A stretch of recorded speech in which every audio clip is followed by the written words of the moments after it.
I never imagined I'd have to draw my service weapon in my own neighborhood. Especially not against someone who thought they were threatening my son's life. But that's exactly what happened, because some regular people got a little bit of fake power, a fancy uniform, and thought they were above the law. My name is Lisa Matthews.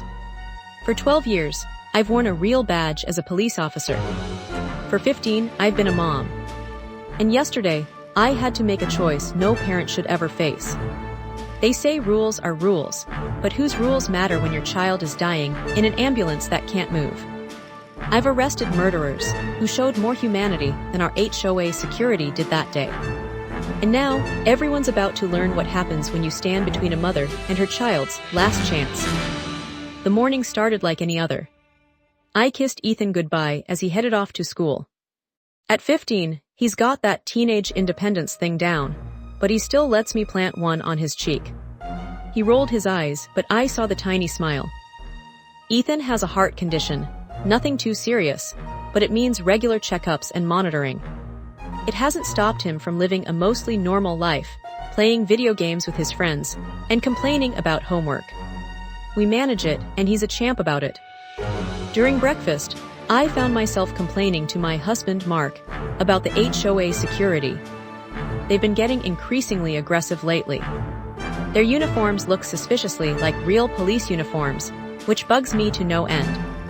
And they've started hassling residents over the dumbest things: a basketball hoop left out too long, a slightly overgrown bush, that kind of stuff. It's like they're just itching for something to do, I said, stirring my coffee. I swear, half of them probably couldn't pass a real police academy physical. Mark chuckled. Speaking of that, did you hear who's the head of security now? Marcus Wilkins. Remember him? He applied to the police academy a few years back but didn't make it. Something about psychological evaluations, I think. A failed police academy applicant running our HOA security. That didn't sit right with me. It explained the overzealous attitude, though. A chip on his shoulder, definitely. Well, that's just great, I sighed. Just what we need: a wannabe cop with a superiority complex. I left for my shift, a little annoyed, but mostly just thinking about the day ahead. Little did I know, today would test me in ways I never could have imagined, both as a mother and as an officer. I was halfway through my patrol shift, dealing with the usual fender benders and shoplifting calls, when I got the frantic call from Ethan's school. My heart leaped into my throat when I heard the nurse's voice. Officer Matthews, this is Nurse Thompson at Northwood High. Ethan had a cardiac episode during gym class. We've called an ambulance, and they're taking him to St. Luke's Hospital now. It seems serious, but he's stable at the moment. Cardiac episode. Ethan. Those words hit me like a punch to the gut. I struggled to keep my voice steady. How serious? I asked, trying to keep the panic out of my voice.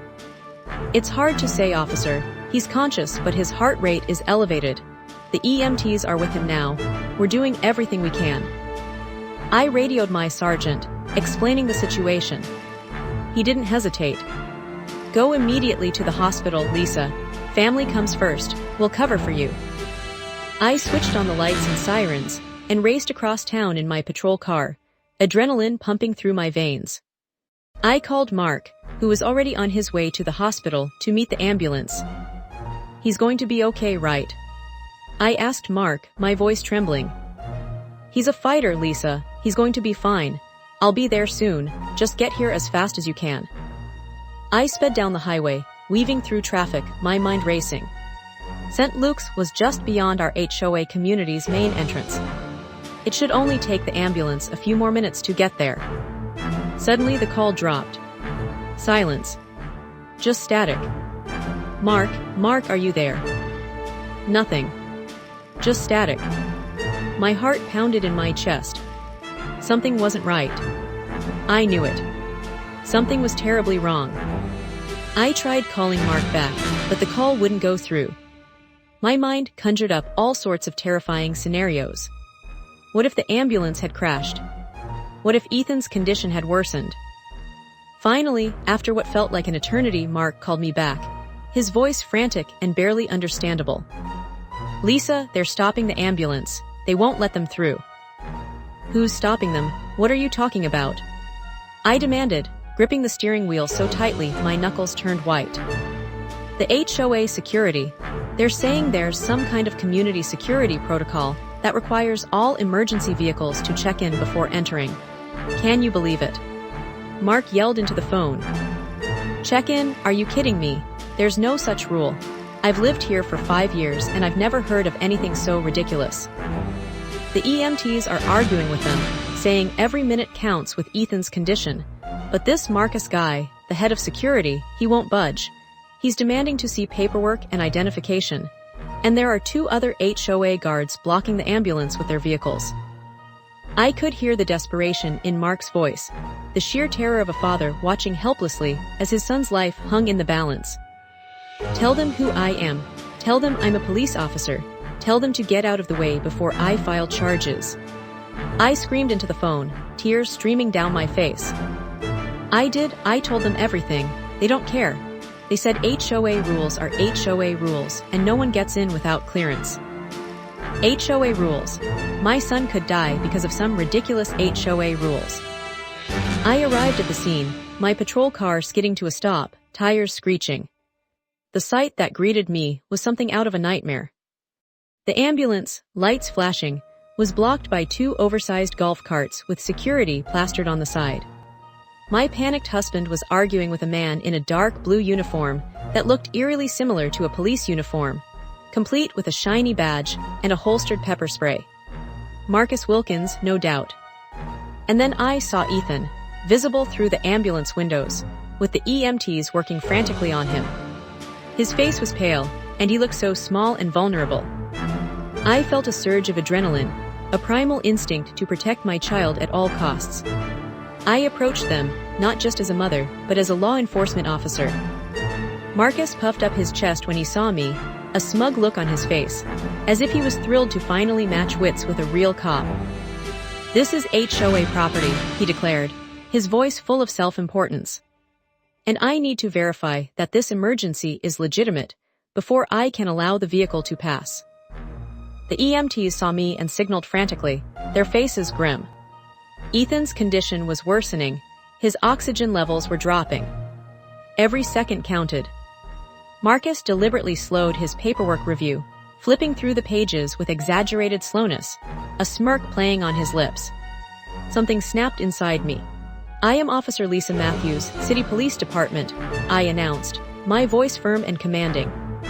And I am ordering you to move this blockade immediately. You are interfering with emergency medical services, which is a criminal offense. Marcus smirked, clearly enjoying this power trip. HOA authority supersedes yours in this community, officer. These are the rules. I couldn't believe what I was hearing. This wasn't about rules. This was about my son's life. Those rules don't supersede the law, I said, my voice rising with barely suppressed rage. Now move the vehicles, or I will arrest you for obstruction of justice. I tried to walk past him to help move the golf carts myself, but he put his hand on his holstered pepper spray, a clear threat. That was it. That was the moment everything changed. In one fluid motion, honed from years of training and instinct, I drew my service weapon. I didn't point it at anyone, but the message was unmistakable. This was not a drill. This was real. This is not a game, I said, my voice deadly calm. That's my son in that ambulance, and you are committing multiple felonies right now. Move, now. The other 8 HOA guards immediately backed away, their faces paling with fear. But Marcus stood frozen, his eyes wide with a mixture of shock and defiance. Other HOA residents began gathering, drawn by the commotion. They started filming the confrontation on their phones, their faces a mixture of concern and outrage. Several stepped forward, sharing their own stories of harassment and abuse from Marcus and his team. I kept my weapon ready, but I needed backup. I keyed my radio, my voice steady despite the adrenaline coursing through my veins. Dispatch, this is Officer Matthews. I need immediate assistance at the north entrance to the Willow Creek HOA. I have civilians impersonating law enforcement and endangering a minor. Suspects are armed and refusing to comply with lawful orders. Hearing that, one of Marcus's own guards, a young man who looked barely out of high school finally snapped. He jumped into one of the golf carts and moved it, allowing the ambulance partial access. Marcus realized he was losing control of the situation, and he made a crucial mistake. He reached for my arm, trying to disarm me. In a swift move, I holstered my weapon and restrained him with proper police technique, placing him in handcuffs while reciting his rights. "You have the right to remain silent."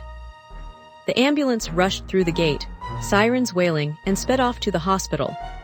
Ethan would recover, thanks to the timely intervention he finally received. My police colleagues arrived, lights flashing and sirens blaring, and took over the scene. They took statements from witnesses, collected video evidence, and began processing the arrest of Marcus Wilkins. The HOA board president arrived, horrified by what had happened. He immediately suspended the entire security team, promising a full investigation. I learned that Marcus had previously been rejected from 3 police departments for psychological concerns, and had been using the HOA position to live out his law enforcement fantasies. He'd bought the uniform online, along with the fake badge and pepper spray. The community rallied around my family, sharing their own stories of HOA security overreach that they'd been too intimidated to report. They'd been afraid of retaliation, of fines, of having their lives made miserable by these power-hungry individuals. 3 months later, I testified at a hearing where Marcus faced charges of impersonating law enforcement, reckless endangerment, and obstruction of justice. He was found guilty on all counts and sentenced to community service and anger management classes. The HOA completely restructured its security approach, implementing proper oversight and training for all personnel. They got rid of the police-like uniforms and focused on actual community safety, not petty rule enforcement. Ethan has fully recovered, and our family is slowly healing from the trauma of that day. I've become an advocate for HOA reform, working with county officials to create guidelines preventing security personnel from presenting themselves as law enforcement. We're pushing for legislation that will hold HOAs accountable for the actions of their security teams. At a recent community meeting, residents thanked me for finally standing up to the abusive system that had been terrorizing them for years. They said my actions had given them the courage to speak out, to demand change. The story ends with me hugging Ethan, reflecting on how the neighborhood finally feels like a community, not a police zone. How sometimes it takes a crisis to expose problems that have been building for years. And how sometimes all it takes is a mother's love and a little bit of courage to make things right.